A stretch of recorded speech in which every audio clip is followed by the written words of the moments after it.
everybody. Let me get in the camera here. Hey, how's it going? So I had a post up earlier this week that said why wholesaling doesn't work, and I've gotten a lot of great responses off of that one. So thank you, thank you, thank you. I appreciate all your comments and all of your requests for different topics and different ideas and just different ways of looking at things. So today I want to ask you if should wholesaling be a last ditch effort? I mean, if the ox is in the ditch, is that when we start to wholesale, or do we start wholesaling at the beginning? So I've got just a couple things that I think about wholesaling, and y'all know I'm not a wholesaler. I don't like wholesaling, and there's lots of people that do wholesaling and they have, great success with it, but it's not me. It's not for me. And I've got three different reasons. The first one is that when you wholesale, you don't have any residual money. You are getting a deal under contract, and you are handing that golden goose off to somebody else. If and when they close. If and when everything goes like it's supposed to. I was just watching a Facebook Live video from somebody in Tampa, and he is furious because he was trying to wholesale a deal, and the daisy chain of people that he was working with fell apart on him. And that happens so often in wholesaling. And I'm not saying that it doesn't happen all the time in regular real estate too. People flake out on you. But I see a lot more stories of people just disappearing in the middle of the night or in the middle of the day and not answering their text messages anymore and not calling you back in wholesaling. So, besides the fact that buyers up and disappear out of nowhere, out of good deals, you don't get any residual money. And I love the residual money, all right? The monthly money that comes in, whether you're working or hustling or laying on the beach or jet setting or attending a real estate seminar, that gives you freedom. The residual money gives you freedom, and you don't get that with wholesaling. Wholesaling is working, hustling, getting deals together, sweating it out, and closing. And then you got to go repeat it all over again. Just like a job. Just like a job. You have to get it going all over again every time you close. Whereas, what I do with lease options, you can get a deal going and you can get paid every single month for the next 2 or 3 years. So you could do 10 deals one year and get $500 a month off each deal. By the end of the year, you're making $6,000 a month. And that is when we really get our freedom.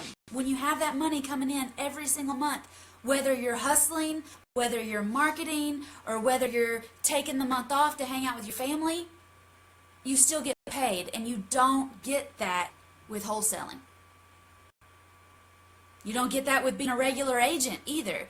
You have to keep finding sellers and finding buyers. You have to keep all of your juggling stuff up in the air. Also on lease options, you get option fees. If the wholesale is going to be $2,000, $3,000, $5,000, $10,000, $20,000, I've gotten that before in lease option fees, non-refundable lease option fees. And then I got to keep the house and still make money on it every month. And then I got a back-end payday when my tenant buyer goes to get a mortgage, which basically means that, if I've got the house under contract for $100,000 and they're buying it from me for $120,000, then that means I get a $20,000 payday when they get their mortgage. So I'll get an option fee up front, I'll get monthly money the whole time they're there, and then I'll get a back-end payday too. You don't get that with wholesaling. And if and when my tenant buyers get their mortgage and cash me out, I got to go do one deal to replace that income. And then I'm back to hanging out again. I don't like wholesaling. It doesn't make any sense to me. My world is shaped around creating residual monthly money. $10,000 a month that comes in that I don't have to go clock in for. I don't have to hustle for it. All I got to do is make sure my tenant's paid. check up on them, make sure they're doing everything they need to do to get their mortgage. And if not, I'll go do another deal.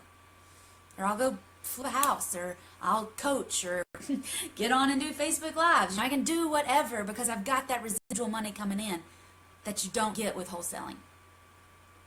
Okay, the second reason, and this goes along with keeping that monthly money going in, if you wholesale, you don't get any appreciation. That means on your taxes, you're paying regular taxes. You don't get short-term capital gains. You don't get long-term capital gains. You just get taxed on the money that you made. And you don't get any appreciation for holding the asset. That's one of the most beautiful parts of being a real estate investor, is getting the appreciation, getting the tax benefits for, having expenses like repairing the bathtub or changing the toilet or putting a new roof on it. All of that counts towards your taxes. And you don't get those benefits when you wholesale. You just get a check in, and then you end up at the end of the year having to pay a lot of it back out because you didn't hold the property. You didn't actually buy it. So you don't get it to list any appreciation on the building or on the land. And again, that just doesn't fit my model. I like having that stuff on my taxes. So I can say, I own this property. It appreciated. I sold it. I collected rent. I fixed it. I put a new roof on it. I put new toilets in it. Whatever it is I did, I get to use that. But if you wholesale, you don't. Because you didn't. It just doesn't make any sense to me. All right. And a third thing. Wholesalers don't have a good opportunity to set up some solid seller relationships. You get some amazing buyer relationships, but the wholesale deals that I've come across, that I've seen other people doing, you're working with mom and pa investor, and they may or may not have more than one house, but more than likely they have one house that they've inherited, and they got to pay the inheritance tax on it. They got to get rid of it. They got to get, as much money as they can out of it. But after that one house, what happens to them? Do you keep following up with them to see if they have any friends or family that want to sell something? I know we do that on the buyer side. We create buyers list. But I just don't see the seller relationship getting established like I do in buyer relationships. And if that's wrong, y'all let me know. Because in my experience, and in the wholesale deals that I've seen and not really worked in, because I've only done one wholesale deal and it was awful. I only made $3,000 and it was awful. Abby the Labby wants to talk too. Hi, Abby the Labby. So, the relationships don't have any longevity. Because even if you get an investor that has, a 10-pack that they're trying to get rid of, maybe they have tenants in it, maybe they don't, but they know you're trying to give them the lowest price so that you can put a fee on top of it and pass it off to another investor who's going to flip it or put better tenants in it or whatever and do it again. And I just don't see many investors willing to wholesale their portfolio. I see investors who want to get rid of their portfolio, absolutely, but they want to do it with owner financing, or they want to get retail price for it. They want to do a 1031 exchange on it, which, works with wholesaling. But I don't know, maybe it is good for investors to wholesale it, and then they could write it off as a loss on their taxes. But a loss on your taxes is still a loss, isn't it? I don't like wholesaling. I'm not a wholesaler. I know lots of people that do wholesale, but the thing about my friends who wholesale, I have one really good friend in Nebraska. And he is very proud to tell you that he is a wholesaler and that he is great at it and that, he has a great program on it. He teaches you how to wholesale. But I also know that eventually he wants to be a landlord. He wants to own multifamilies. He doesn't want to wholesale for the rest of his life. He wants to create that residual money that comes in. I have another friend that's a wholesaler, and he has told me that he wholesales so that he has a steady stream of leads and so that he can cherry pick the deals and keep them for himself for residual money. Because he recognizes that wholesaling is a hustle and it's got to keep going, or if you don't have anything closing, then you don't get paid. But if he can cherry pick the deals out of his leads, then he can set up that residual money. I'm telling you guys, the wholesaling is a job. Always be marketing. You can't take a day off because somebody else will swoop in and get your deals. You can't go on vacation because sure enough, that's when everything's going to fall apart. That happens in regular real estate too, like with agents. I just can't imagine where you would get comfortable wholesaling.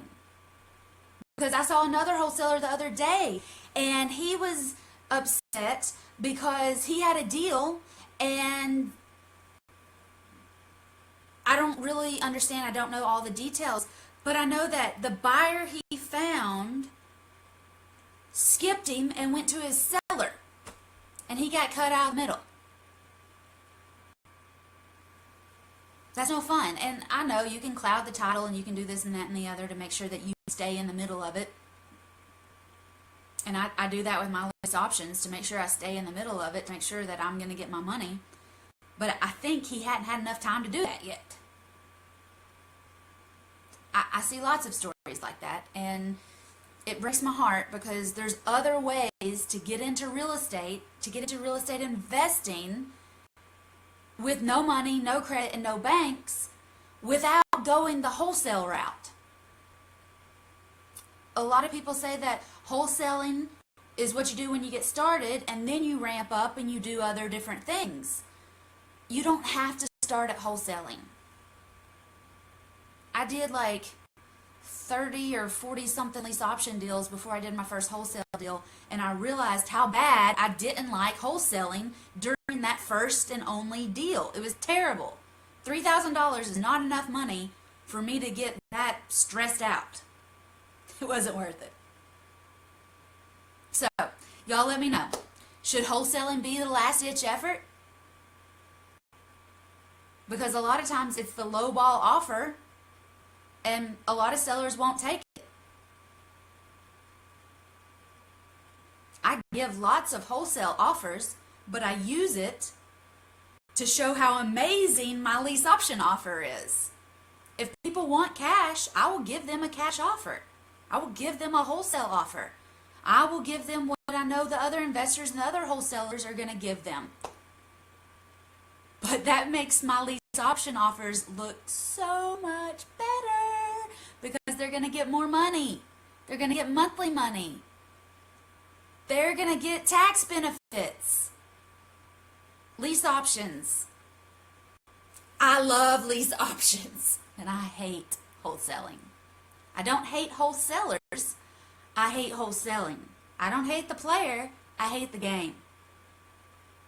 Okay? I am not a wholesaler. I'm a broker. I'm an investor. I'm an auctioneer. I'm a general contractor. But I am not a wholesaler. If you want to know about lease options, let me know.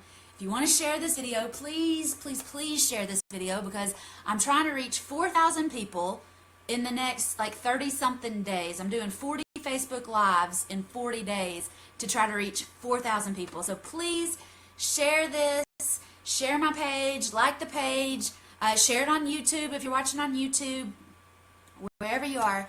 feel free to share it. If you want to talk about lease options, if you want to learn more about lease options, and I have lots of people that come to me either as a regular agent or as a wholesaler, and they have realized, they've seen the light, that this is a job, and they're not creating the residual money. They're not creating a legacy. They're not creating any generational wealth. They're spinning their wheels, and they're super busy, and they're doing a lot of deals, and maybe they're making a lot of money, but they're not setting anything up in the future for residual money, for appreciation, and for seller relationships.